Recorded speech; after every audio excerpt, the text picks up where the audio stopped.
I was about to sleep when my brother texted me. Check your location. You're not at Melissa's house. That's not her address. You need to leave it right now. I stared at my phone screen, the words not making sense. Of course I was at Melissa's house. I'd been here for 3 hours already. We'd eaten pizza, watched movies, painted our nails. Her parents had said goodnight an hour ago. I was literally lying in her guest bedroom with the purple walls and the collection of vintage posters she'd shown me when I arrived. The message had to be a mistake. Maybe Dylan was drunk or his phone had been hacked. My brother wasn't the type to send cryptic warnings at 11:30 at night. He was 23, worked in IT security, and lived 2 hours away in the city. We texted maybe once a week, usually about nothing important. This felt completely out of character. I opened my location sharing app, the one our parents had insisted we all install after our cousin went missing for 8 hours during a college party. The map loaded slowly, the blue dot appearing on a street I didn't recognize. Pinewood Terrace, house number 2847. But Melissa lived on Oakmont Drive. I'd been to her house twice before, both times for birthday parties in middle school. Her address was 156 Oakmont Drive, I was sure of it. I'd even memorized it because it was the same as my locker combination. Another text from Dylan. Natalie, I'm serious. That address is registered to someone named Howard Finch. I just ran it through property records. Where do you think you are? My hands started shaking. I sat up in the bed, looking around the room with new eyes. The purple walls suddenly seemed darker. The vintage posters wrong somehow. One was for a band called The Remnants that I'd never heard of. Another showed a movie from 1987 with actors I didn't recognize. Melissa loved current pop music and superhero movies. Why would she have these old posters? I grabbed my overnight bag from beside the bed and pulled out my phone charger, trying to think clearly. Maybe Melissa's family had moved and she'd forgotten to tell me. People moved all the time. But wouldn't she have mentioned something that major? We sat together at lunch every day. She'd invited me to this sleepover just yesterday, saying her parents were finally letting her have friends over again after she'd gotten her grades up. I texted Dylan back. Maybe they moved recently? I'm definitely at Melissa's house. I came here with her after school. 3 dots appeared immediately, then his response, call me right now. Don't say anything out loud, just listen. I pressed the call button with trembling fingers. Dylan answered on the first ring, his voice tight and controlled. Nat, I need you to stay calm and trust me. I've been tracking your location all night because Mom asked me to check on you.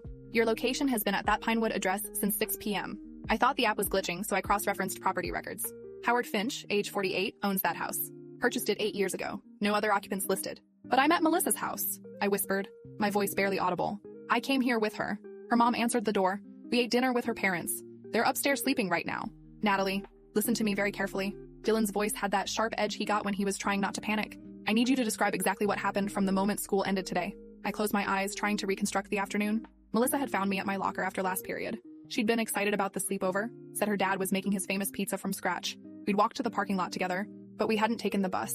Melissa said her mom was picking us up because they lived too far from school for the bus route. A blue sedan had been waiting, a woman with dark hair behind the wheel. She'd waved at us, smiling. I'd gotten in the back seat with Melissa. We'd driven for maybe 20 minutes, talking about the history test we'd bombed. The woman driving had been quiet, occasionally glancing at us in the rearview mirror. Now that I thought about it, I'd never gotten a good look at her face. The woman driving, I said slowly.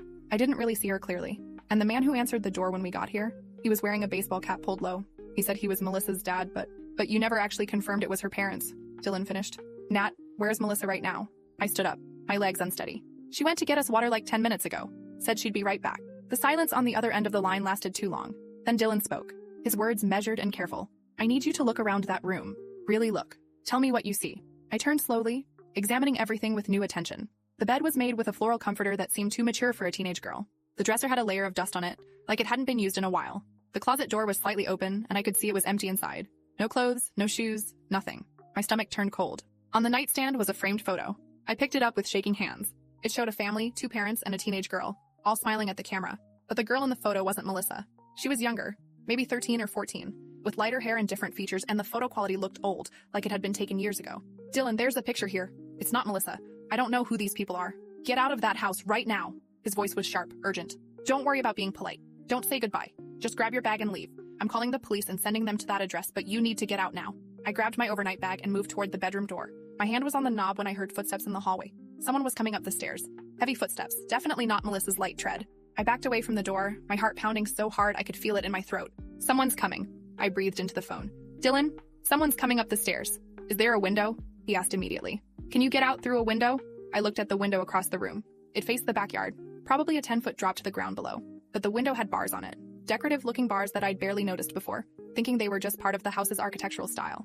Now they looked like what they really were, a cage. There are bars on the window. I can't get out. The footsteps stopped outside the door. The knob turned slowly. Natalie, are you still awake? It was a man's voice. The same voice that had greeted us at the door hours ago. The one I'd thought was Melissa's father. But now I could hear something off about it. Something forced and artificial in the friendly tone. I thought you might want some extra blankets. It gets cold in this room at night. I couldn't speak. My voice was completely gone. My throat closed with fear. Dylan was saying something in my ear, urgent instructions I couldn't process. The door opened. The man stood in the doorway, and this time I saw his face clearly. He was probably in his late 40s with graying hair and glasses. He looked like someone's dad, like a teacher or an accountant. Completely ordinary except for his eyes, which were flat and calculating as they fixed on me. "You're on the phone," he observed calmly. "That's not ideal. Who are you talking to?" I backed against the far wall, holding my phone up like it was a weapon. "My brother. He's calling the police right now. They're on their way." The man's expression didn't change. "Your brother Dylan, the IT security analyst who lives in Seattle?" "Yes, we know about Dylan. We've been planning this for quite a while, Natalie. Your whole family's schedules, your routines, your relationships. Melissa's been very helpful in gathering information." The room tilted. "What do you mean? Where's Melissa?" "Melissa is exactly where she's supposed to be. Downstairs talking to my wife about all the fun things you girls are going to do together. She's a very dedicated friend, your Melissa. Very willing to help her family when they need her." He stepped into the room, and I saw he was holding something behind his back. "You see, Melissa is our daughter. Our real daughter. Not the girl in that photo. That was our first daughter, Rebecca. She ran away 6 years ago when she was 15. Broke her mother's heart. We've been trying to fill that emptiness ever since, but it's been difficult. Rebecca was so special, so perfect. We thought if we could just find the right replacement, someone with her same spirit and intelligence, we could be whole again." I couldn't breathe, couldn't process what he was saying. Melissa was their daughter? But Melissa and I had been friends since freshman year. We'd had classes together, eaten lunch together every day. She'd told me about her family, her annoying little brother, her parents' strict rules. All of that had been a lie. "The police are coming," I said, trying to keep my voice steady. "My brother sent them this address. They'll be here any minute." The man smiled, but it didn't reach his eyes. "I'm sure they will. But by the time they arrive, you'll just be a teenage girl staying over at your friend's house. A friend whose family you've known for years, whose house you've been to multiple times before tonight. That's what all your texts and social media posts will show."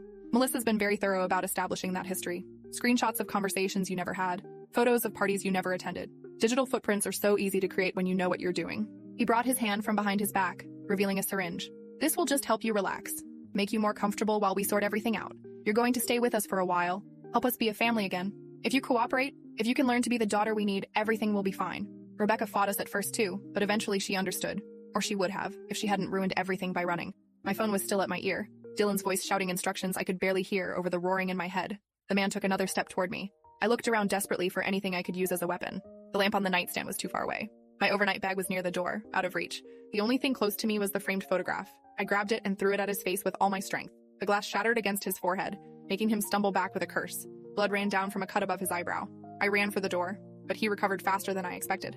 His hand caught my arm, fingers digging in painfully. I screamed as loud as I could, a sound that tore from my throat with desperate force. "Richard, she's being difficult!" he shouted toward the stairs. "Bring Melissa up here!" I twisted in his grip, trying to break free, but he was much stronger. He pushed me against the wall, the syringe still in his other hand, moving toward my neck. Then I heard something that made both of us freeze. Sirens. Multiple sirens, getting closer by the second. The man's face changed, fury replacing the calm calculation. "You stupid girl. Do you have any idea what you've done? We spent months planning this.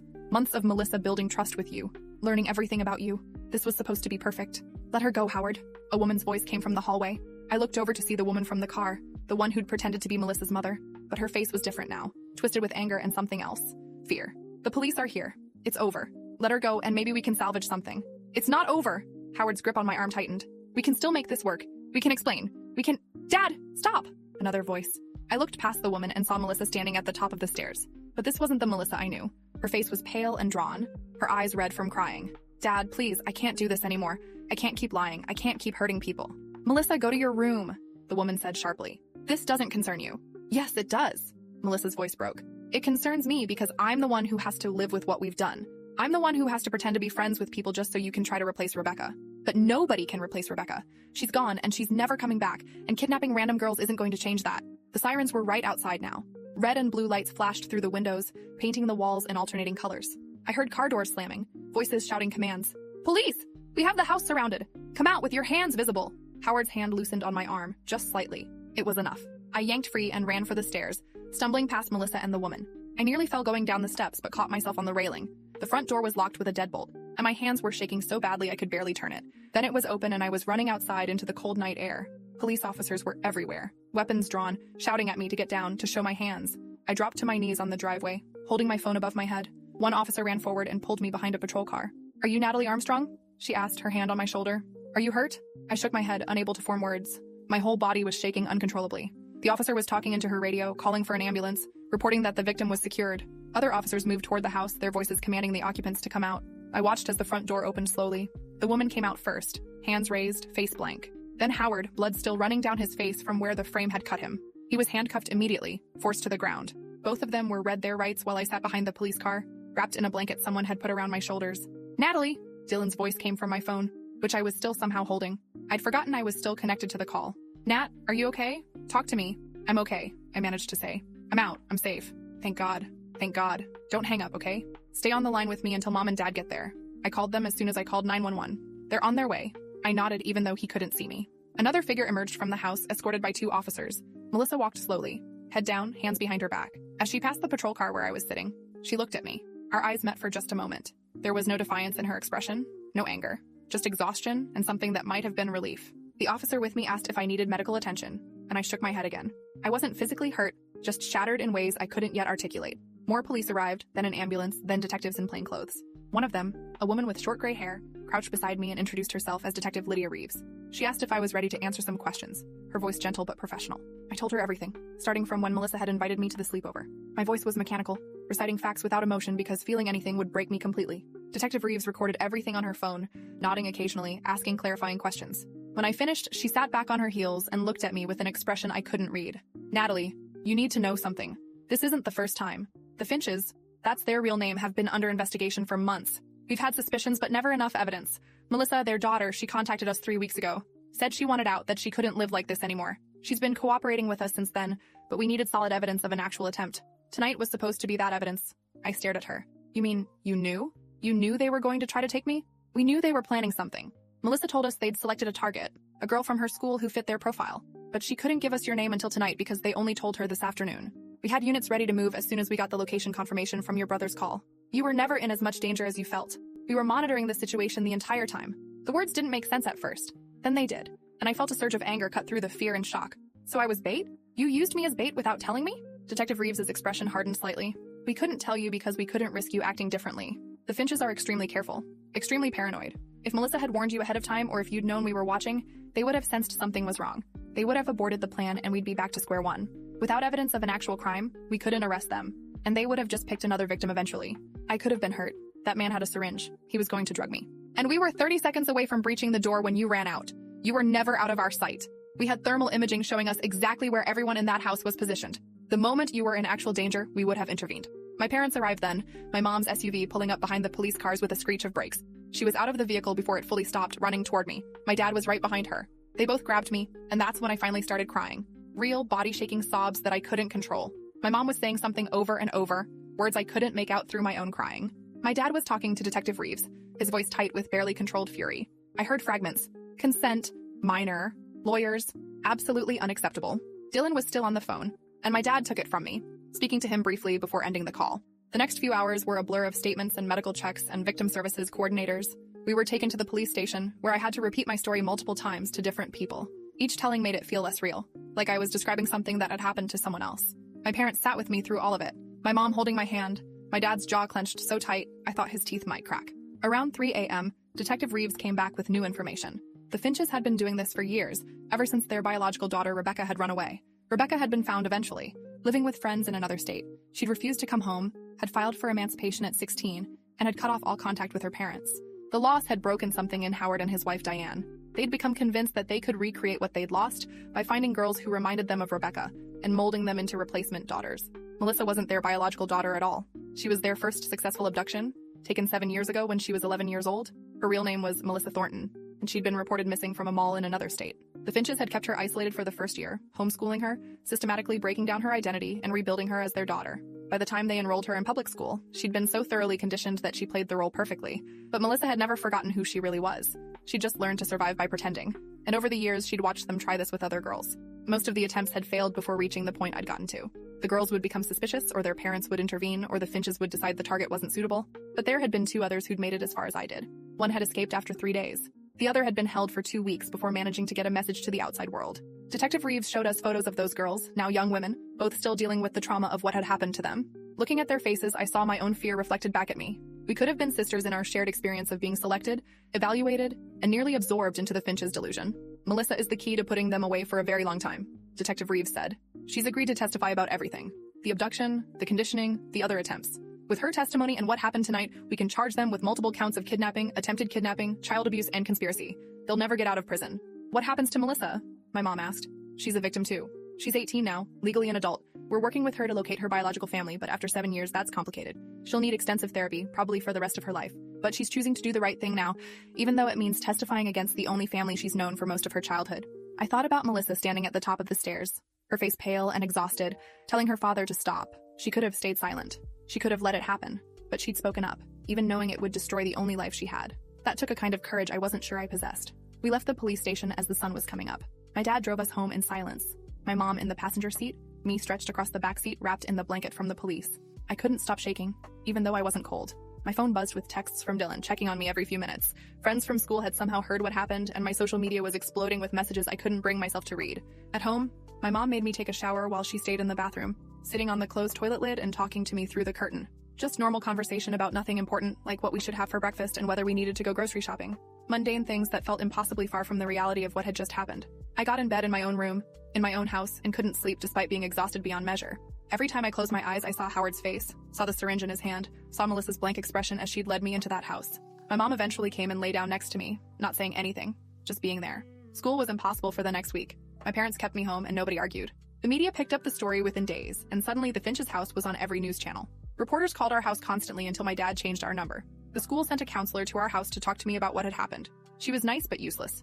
How do you counsel someone about being selected as a replacement for a dead girl by a family who'd already successfully kidnapped one child? There was no handbook for that. Dylan drove down from Seattle and stayed for a few days. He didn't try to talk about what happened. Instead, he set up a new phone for me with maximum security settings, showed me how to lock down my social media, and taught me about digital footprints and how to protect myself online. Practical things that gave me back a tiny sense of control. The preliminary hearing was scheduled for 3 weeks after it happened. My parents hired a victim advocate who explained what would happen, what I'd need to do, how the system worked. I'd have to testify eventually, when the case went to trial. But for the hearing, my written statement would be enough. Melissa's testimony was the centerpiece of the prosecution's case. She appeared via video link, her face pixelated to protect her identity. I watched from the victim's gallery as she calmly, methodically described 7 years of captivity. The way the Finches had systematically erased Melissa Thornton and created their new daughter. The other girls they'd targeted over the years, the ones who'd escaped and the ones who'd never made it that far. The way they'd used her to befriend me, to learn my schedule, to identify my vulnerabilities. Her voice never wavered. She recited facts like she was reading a grocery list, completely detached from the horror of what she was describing. I realized she'd had to detach to survive. Feeling the full weight of what had been done to her would have destroyed her. The Finches sat at the defense table, both of them looking smaller and older than I remembered. Diane cried throughout the testimony, but Howard remained expressionless. Once he turned and looked directly at me. I forced myself not to look away. I wasn't his victim.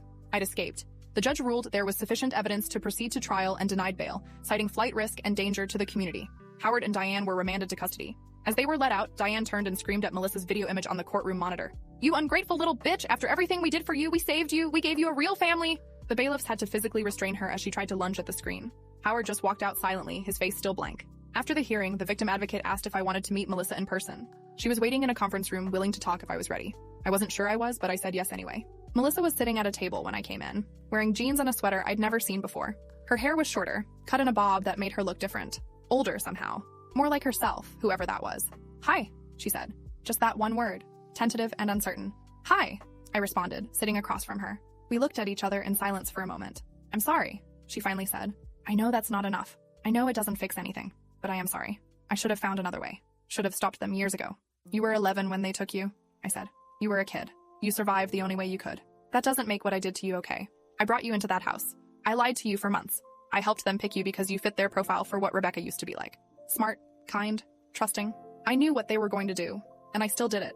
Her voice cracked on the last words. "Why did you finally stop them?" She was quiet for a long moment. "Because I saw myself in you. The way you trusted me so completely. The way you had no idea what was coming.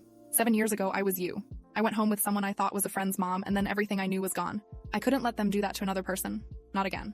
Not when I had the power to stop it. Detective Reeves said you contacted the police weeks ago. I did, but it took me that long to work up the courage. And even then, I almost backed out a dozen times. The Finches are the only family I remember clearly. My real family, my biological parents, they're like characters in a story someone told me once. I don't really remember them anymore. Choosing to betray the Finches meant choosing to have nobody." "What happens to you now?" I asked. "I don't know. My biological parents, they want to meet me. But I'm 18, so it's my choice. I can try to reconnect with them, or I can start fresh somewhere new. The prosecutor said there's a victims fund that will help with therapy and housing and education. I can try to build a normal life, whatever that means. Do you remember your real name? Before they changed it?" She smiled sadly.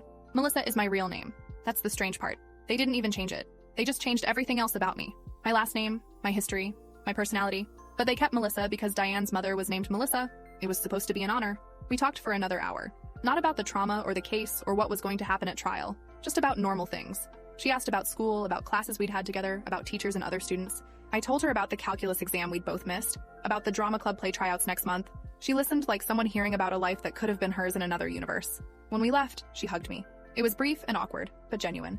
"Thank you for not hating me," she said. "I hate what happened," I told her, "but I don't hate you. You're a victim too." She nodded, not quite believing me, but accepting the words anyway. I watched her walk away with her victim advocate, and I realized I might never see her again. Our lives had intersected at their darkest point, but now we'd both move forward on separate paths. The trial took 8 months to happen. I testified for 2 days, walking the jury through everything that had happened that night. The defense attorney tried to suggest I'd misunderstood the situation, that the Finches had simply been trying to help when I panicked unnecessarily, but the evidence was overwhelming. The bars on the windows, the syringe, the history of other victims, Melissa's testimony. The jury deliberated for less than 6 hours. Guilty on all counts. Howard was sentenced to 35 years. Diane got 28 years. They'd both be elderly if they ever got out, and with their appeals likely to fail, they probably never would. The day the sentence was handed down, I allowed myself to feel relief for the first time since that night. It wasn't closure exactly. There was no magical moment where everything made sense or the trauma disappeared, but it was justice, and that mattered. I started therapy, working with a specialist in abduction and trauma. She helped me understand that what I was feeling, the hypervigilance and trust issues and nightmares, were all normal responses to an abnormal situation. She taught me coping strategies and helped me process not just what happened, but what could have happened. I graduated high school on time, something I wasn't sure I'd manage in the aftermath. Dylan came to the ceremony, sitting with my parents in the front row.